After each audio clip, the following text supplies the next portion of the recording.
everyone, and welcome to the Uncorked Corner podcast. I'm Bianca. I'm your co-host, and I'm here with Nick, our other co-host. Today, we are excited to be welcoming Kathy from Northwoods Brewing.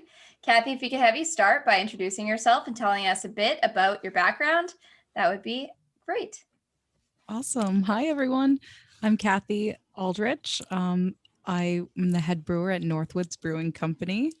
We've been brewing since 2018 there, so not too long in the world of breweries, but it feels like, as far as our team goes, we've been there forever. But I've been in the industry for about 6 years, and so found a really awesome home at Northwoods though a few years ago. That's awesome. And did you jump in right from the start there? Yes. Great. And what they had? Oh, sorry. Go ahead. Sorry, I just wanted to hear a bit more about your background in maybe how you personally got into brewing and before you landed with Northwoods. Yeah. I was a restaurant manager, and I was in Boston when I started really getting the bug to start brewing and really get on the back side of beer, having been on the front side of beer for a few years prior. So really just kind of dove in head first. And after a couple of years in Boston, a friend was starting a project up here in New Hampshire. And so not this project, but so I came up and joined that. And that was really my first larger project. The first brewery I started at was a little 3-barrel brew house. And it was a brew on premise as well. So kind of 10-gallon homebrew batches as well. So really small compared to commercial brewing in real commercial brewing. So when I came up to New Hampshire and was working on a 7.5-barrel system, that was really my first introduction to like the really big stainless steel side of brewing. And so now at Northwoods, we have a 15-barrel system. So each little brewery, this is the third brewery I've worked at, has been kind of a step up and a step up toward what bigger kind of micro brewing is with more regional distribution and things like that. So my background started in restaurants, into home brewing, into professional brewing. It's kind of like a tale as old as time, I'm sure. That's great. And you guys, I was able to visit in person to pick up some beers for us to try. We're having some tonight. Tonight I have the Tandem Streamer, and I definitely want to congratulate. I think it was called the Rye Ale that I had when I was in there about a week ago, and it was amazing. I loved it. I also got a chance to eat some pizza, and I loved you guys have such a variety of styles and everything there. So you really are making great stuff and making a variety of stuff. So putting those barrels to use. Yeah, definitely. We love that variety that we're able to have, that kind of brew pub thing that gets lost when you are talking about regional distribution, but we keep it there. We have a little 3-barrel pilot system here, so that feels like kind of a little home space to me. And yeah, we keep the draft lines full of all kinds of little 3-barrel projects. And to acknowledge the pup that we have here in the room. Is this your dog? Oh, this is Bo. Yeah. He's so cute. Works from home nowadays, but he used to come to the brewery every single day. I love that. I'm actually at my house. Friendly? When we had our patio open, yes, but as far as New Hampshire goes, anywhere there's food, there can't really be anything but service animals. So as people, we're dog friendly. You have to be. I feel like that's a common trait for most breweries. It's the best breweries are dog friendly, at least on the patio. Definitely. So Nick had a chance to visit, and he brought me some of the pizza that you guys had and the beers, which were both great, and we'll talk about those. But the pizza was fantastic. Do you have a chef who creates all of those menus, or is that something that you guys outsource? Yeah, we have all of everything's in-house there. So that's pretty awesome. From the crullers you all saw, to the pizza. We had a couple of those too. Oh, yes. They're so awesome. But yeah, all of that is from scratch. The dough is a sourdough that's been going for a long time. And yeah, the toppings are almost all locally sourced. And it's just really what goes better with beer than pizza, you know? I can't That's the agree truth. more. Sounds like my ideal Friday night. Absolutely. Yep. I was telling Alex, my girlfriend, that was one of my favorite breweries that I really visited. And it was one that she could actually get into as well because of all the sweets and the pastries that you guys had to offer there. She's not really big into beer, but she can definitely get on board with some pastries and some crullers and pizza. So we tried the coconut, and it was like a toasted coconut one, and cinnamon sugar, I believe were the Oh, two that I yes. brought home for. And they were Cinnamon both sugar is my delicious. favorite. Yes. They're so good. Nick, I think we need to go on another visit just so I can get my hands on some of these. Definitely. Yes. And I need more of that rye ale. That it was amazing. What was the name of that one? That's called Reed Bunting Rye. And Yes. is that one that you guys actually can and distribute as well, or is that one only available in the tap room? That one's currently only available in the tap room. That's actually the very first batch of that. Oh, really? So Yeah. right in the beginning. Perfect. Yes. Well, I'll be with it all the way because it was amazing. It was delicious. I love it. It's those kind of styles that aren't, no offense to the double IPA you're drinking, but that aren't double IPAs that can Right. just surprise you sometimes. And you're like, wow, I really needed this. And I didn't Yep. know. I always like mixing it up, and that's sort of mellow. It was so smooth and almost like I'm not big, and Bianca knows this. I'm not that great at pulling out tasting notes and everything. But one thing that I felt like I was hit with is like it was just smooth and easy drinking. It was like drinking, you know, like banana nut bread. If I had to put some kind of a flavor to it, it was awesome. I can't get over it. Definitely. I've been dreaming about it every night since. You have to come back then. We'll be back. So all of your beers, some are only available in the tap room, some are available for home. Would you say most are available to take with you, or is there only a small percentage, and which ones are you able to pick up, purchase, and take home with you? I would say it's kind of a small percentage right now, but just because draft sales have been so slow, some of our things that would normally hold on a little less time on that from the 3 barrel system have been around a little bit longer. So right now we have about 20 beers on draft, or maybe it's up to a little more than that, around 24, which is insane. So that we couldn't even imagine having to keep up with that much demand like on a regular basis. So we won't always have this much variety, but we package steadily probably 8 to 10 different varieties throughout the year. Some of which are our glass. That's a double dry hopped New England style IPA. Landlocks and Brookies is a pale ale. Our coffee porter, Mac and Margie, a double IPA. Those 4 definitely have been around from the beginning and have stuck around throughout the year. But we have other great seasonal beers that come and go. Brown Owl is an ESB. We have Keller beer, a kind of a Pilsner style. Gosh, from wit beers in the summer, and we have in the off the pilot system, we've started to bottle a few things as well. So we have some barrels that we use as fermenters, some neutral oak barrels, and we've got some cool bottles available right now for takeout as well that aren't just cans, which is our typical package to go. So And I know I left Bianca with one of those. Bianca, why don't you tell us a bit about the couple of beers that you were able to try? So the The ones two that I that left with I you. tried were the Keller beer and the glass. And nice. I will say I absolutely loved the art on the glass can. It was so cool. And I was curious as well, is there a meaning behind the names, or how are you picking those? Yeah, a lot of our names are inspired by nature or fly fishing. And glass specifically is kind of a fisherman's term for a very smooth body of water, really easy to see the fish and kind of a beautiful way to see the fly reflecting. And so glass it was kind of, that beer was actually called DDH IPA. It didn't even have a name. But it was kind of it had that artwork. The artwork sort of inspired the name, that reflection. And that's actually the very first can artwork that we had. Prior, we just had plain cans that said, the style and the ABV on it, just a generic can. So that was really the first one that got us branched out into all of our now like full art inspired, gorgeous can work that Sarah does for us. And that's interesting. The first one, that's funny that Bianca mentioned that one. It really was. That one caught my eye too, because the style was definitely one that I'm a fan of. And I gave that one to Bianca because I know she's better at taking pictures.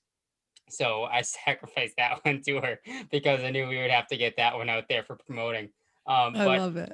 the beer that introduced me to you guys was the Brown Owl, and that one had a Nice. cool can too with the owl and everything on it.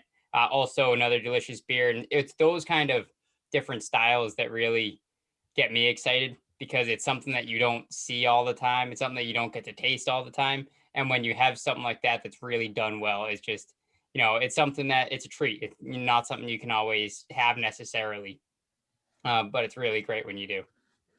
Yeah, that one is a really special beer. One of our brewers, Alex, who is arguably a specialist at ESBs, that is his creation. And that artwork, I mean, it speaks for itself. And you wouldn't even know that brown owl was the name of a fly used in fly fishing if you just saw the label. And that's the best part, is like you can really just, it doesn't have to be straight up flies like it is on the glass art.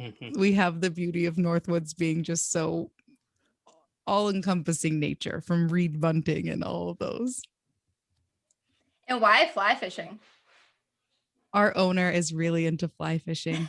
And Sarah Sarah actually, the one who does all of our art, that's his oldest daughter. And she designed, if you saw or if you come back and see the second anniversary bottles, the fly on that is the original concept for our logo. So you can see the wheat on it and the hops on it. And then our logo is a fully branded, more easily replicatable version of that watercolor. So it's pretty cool that that image sort of inspired the name and all of the branding and theme behind it. But yeah, the owner's love. Yeah, and it's such a great area, of course, to be in the outdoors. So you're right on with that. For you guys, so 2021, what do you have in the works? Any big announcements or anything exciting that you're allowed to share with us? Yeah, I think I should be allowed to share it. We have hopefully, I mean, it's not, they aren't in yet, but hopefully in the end of March, we're going to have the tanks in place that fill out our entire brewery. So we started off with just a very small portion of what the building could hold. And around a year after that, we put a few more tanks in. A few months after that, 6 months or so, we put a few more tanks in. And now this will be the last and final delivery of tanks. So again, it's not here yet, but we're hoping. Everything in production looks great. So that's really exciting news. We're going to have a full house. Do you have any new beers coming out soon, or ones that just were released that you're really excited about as well? We are actually re-releasing our Bumbleberry, which is a fruited IPA. We had it last summer for the first time. We went away with it in the winter, and now that will be coming back start of March, so that you can look forward to very shortly. And not long after that, our Keller beer is getting a little facelift from its red and gold can to a beautiful piece of artwork that Sarah did of I think it's a brook trout. I could be wrong, but I think it's a brook trout. And it's just a really gorgeous kind of new take on a label that we haven't seen from Sarah yet. So I'm very excited about that. Not a new beer, but a new look for an old beer. Good, good. Hey, if something's working, why change it, right? That's right. And she's definitely talented because they're all incredible. And one of the bottles that we actually did end up taking home is the Land in Your Heart. Am I getting that right? Loud. Loud in Your Heart. Yes. I should have brought it in front of me. Loud in Your That's Heart. all right. So I haven't tried it yet. That's in my fridge. So I'm really excited to open that and get some pictures of it because it's absolutely a beautiful bottle.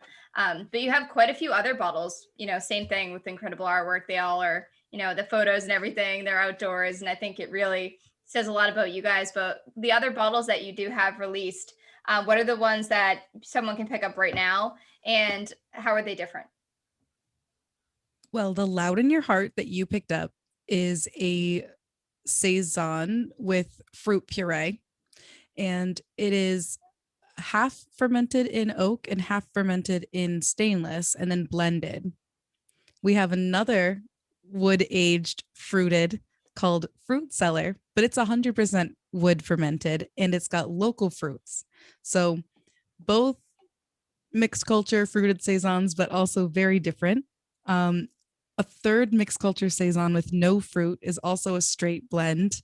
That's called Barrels Out of Bond, and we did that with our friends from Sidereal Farm Brewery and Maniacal Yeast Labs in Maine. That was done so long ago that almost should have been released like a year ago in March. So those plans got put off long enough that we got a bottling line and we got some labels made for it and we bottled it. So that was not only first use neutral red and white wine barrels blended, but then aged in stainless for a year. So that one's also very cool. And then we have our double IPA, which is our second anniversary. So pretty different offerings, even though maybe on paper they would sound the same. And the company that you just mentioned in Maine, I'm actually up here in Portland, Maine. What area are they in? And are they going to have that around us more locally so I can go grab it? They won't, unfortunately, because it was just a, one batch here, but they are up in, oh my gosh, it's near Augusta. Oh, they're going to kill me if I can't think of the name of this town. It's pretty far up there though. That's not too bad. For me, I think that's only Vassalboro. 45 minutes into an It's hour away. Vassalboro. All right. Yeah, it's somewhere that we're going to have to check out. It sounds like they have some interesting stuff. They certainly do. They aren't open yet as a brewery, but they will be hopefully this year as well. They've been working really hard in 2020 with the build out of their brewery. So it'll be exciting stuff when it is time. Now, as a brewer, do you tend to have a favorite style or type of beer to produce? Do you like making more of an IPA or maybe one of the dark beers or some of the mixing it up and doing those barrel aged or fermented different ales? Yeah, I like to brew a lot of different beers, and I think that shows in our tap list. And I think that most brewers probably do like to brew a lot of beers, but we get kind of when something catches on and you have to brew it a lot, we have to kind of run a business at the same time. So we don't always get the freedom to brew exactly whatever we want, but I think we can make an enjoyable brew day, an enjoyable cellar process out of almost any beer as long as we have the right outlook on it. So I personally am currently very into as we have from the beginning, we've done a lot of Kvike fermentation. So I'm really interested in kind of diving deeper into that right now. So you'll see a lot of stuff we do are Kvike ferments, different strains, different blends, things like that, bringing old styles into Kvike fermentation, kind of like a chameleon. You wouldn't even know it was a Kvike fermentation, or by, really going for Kvike and really letting it kind of be the expression of the beer. So that's probably my all end all be all thing at the very moment would be Kvike. And that's what I'm drinking right now. That's the Tandem Streamers at Kvike fermented double IPA. So tell me a little bit about that process, because that's not something I'm familiar with and something that we've talked about with anyone before. Yeah, it's kind of newer to craft brewing, like on a larger scale. Maniacal Yeast Labs actually has a ton of strains available and has been really integral in getting us these different unique strains that aren't available through other larger yeast providers. So I think main difference would be if you broke it up, lagers and ales, you have kind of a big difference in how you ferment them and kind of their needs as far as the yeast goes. Although Kvike is an ale, you could kind of split it off into a third one. And while lagers like everything a little bit cooler than ales, Kvike likes everything a little bit warmer. The best way I've heard Justin describe it is like body temperature. So if you think about that, right around 100 degrees, 90 degrees to 100 degrees is almost unheard of for other fermentations. And so for that reason, it goes really quickly. They produce a lot of different aromas and flavors that other Saccharomyces and lagers can't produce. So it's been kind of a really fun discovery of just things that they didn't exist before I was a brewer. You know, when I was in the restaurant industry, there weren't Kvike beers. So it's very fascinating to me, this kind of new genre, if you will, of fermentations. Yeah, it's definitely not something that we've seen a lot of. So it's great to see innovation in the industry and love trying. We obviously love trying all different new things. And Nick's definitely a beer guy, and he's the one that knows all about the processes of that. So I'm always learning new things from him and from everybody that comes on. So it's cool to learn about new processes for sure. I don't know that Awesome. much. He's overselling my knowledge there. I know a bit about what people that we've talked about have told us about, but I definitely certainly like to mix it up and try new things. So that's I'm always excited when I see that. So what are some of your favorite parts of being a brewer and being in that space? Gosh, there's so much great stuff about it. It's such a unique way to spend your day every day. Not a lot of people get to do it. Some days it feels like a factory when you're running the can line for hours and hours. And some days it feels like, you know, just some place that you can't possibly clean, even if you spent 3 weeks cleaning it. And, you know, it's just every day a different thing, and different challenges and different things come up in the industry all the time, whether it's a CO2 shortage or, you know, um, new science comes out about a process you're doing and you need to update it. And it's always something different. And I absolutely love that. The endless possibilities of what you can do with the 4 ingredients that go into beer. It's exciting. So for somebody who's visiting, what can they expect right now? Obviously, things are a little different. How many tables do you have? Are you still accommodating guests inside? And what does that look like? Yes. Yeah, we are still accommodating guests inside. We still have, gosh, I don't know, maybe 8 tables in there. So it's pretty quaint, but some seats at the bar too, maybe 10 or so seats at the bar right now. And then we have Johnson's Seafood and Steak next door, which also has 50% capacity. So another several tables, and you can get our beer there. You cannot get the pizza there because they are a seafood restaurant. But if for some reason the tap room was full, you could get some beer next door. There you go. I highly suggest anyone in the area to go get the pizza though. We tried Pizza is so good. the chicken bacon ranch with jalapenos, what we went with, and probably ate far too much of it for one sitting, but it was amazing. It was so good. One question I have, so from a beer standpoint, I'm always pairing like food and wine, but I've never really thought too much into pairing beer and foods.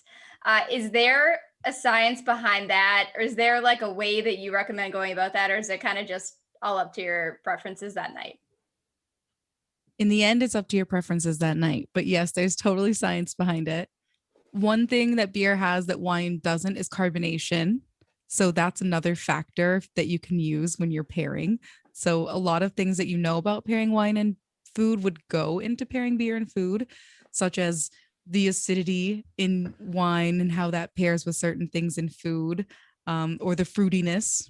Beer has both acidity and fruitiness, but beer has other flavors, you know, that wine doesn't have, that are reminiscent of foods like breadiness from the malt, or certain kinds of pine, or, you know, earthy herbal things coming from the hops that aren't necessarily coming from grapes. So all kinds of good food like things that you can use when pairing. But yeah, carbonation is another fun added bonus that wine doesn't have.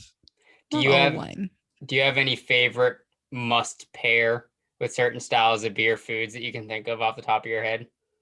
Oh Like my what, gosh. like if you were having a pizza and you had your tap list, which one would you pair with it? And This you is can go so into details lame. on the type of pizza if you had to. No, it's just Keller beer. That's the perfect pizza beer. It's classic. Just your classic lager, but that's the beauty of pizza too, is it's kind of like beer or burritos. Like you can put anything in it and it's still a pizza. So yeah, maybe chicken bacon ranch would be really nice with an IPA if you like something spicy. IPA will help enhance the spice of food. So with the jalapenos on the chicken bacon ranch, yeah, grab a tandem streamer with that. That'll be nice. There you go. That was something that caught me off guard too, because I'm a huge spice junkie. I love spicy foods. I snack on pickled jalapenos when I just want to have some. And the fact that I saw that on the menu, they asked me if I wanted jalapenos, and I was like, yes, definitely. That's not something that I ever expected to automatically come on a pizza like that. So, who is that in-house? The pizza and pastry making, or is that a separate little maker there? Yep, that's all in-house. It's Northwoods Bake Shop. And who do you have behind that? Is it kind of like Bianca asked earlier, is there a particular chef that's a mastermind behind all those recipes? Yeah, we have Jeff does the pizzas and Dolly does a lot of the baking, and Catherine, they're kind of a team in there, but it's really unique use of a kitchen, having the bakers be in, so early in the morning and doing their thing. And then they have pizza starting at 11 a.m. So it's a really great use of that space as a bakery for sure. Do you plan it all seasonally with certain beers that are coming out, maybe certain food items or anything in there? Is any talks between that, or is that something that you guys haven't been doing? Yeah, they change their menu because the ingredients are pretty local. Our beers are always changing with season. It's not so much involved with the pairing on that side, but on the seafood side, at Johnson's, they have chef's night every Thursday, and they pair each item on the chef's menu with a different beer. So we do kind of a beer dinner every single week at Johnson's, which is great. Yeah, that's really cool. And so for you, there's obviously I don't know if it's technically considered like a partnership, but do you have any other people that you've partnered with or that you are partnering with that are in the area that keep things fresh? Over in Dover, Cara's Irish Pub keeps a lot of our beer on. And then over in York at the York River Landing, they usually have a good selection of our beer on draft too. Those two are like our really main outposts, and they're both kind of in the Seacoast area. So a little bit between us. Yeah, it's great finding local craft beers at restaurants. I feel like not enough do it. And I think more have started to as the request, and I think the demand for it is just getting there. But it's so great to find a spot that carries, your favorite local craft beers. So that's awesome. And we're in New York all the time, so I'll have to check it out next time I'm up there. Yes, definitely. But Nick and I will definitely be visiting you guys again. I think there's so much more that, I'd like to try. And I'd like to see the location for myself because he sent me pictures and it looks great. It just looks like such a beautiful spot.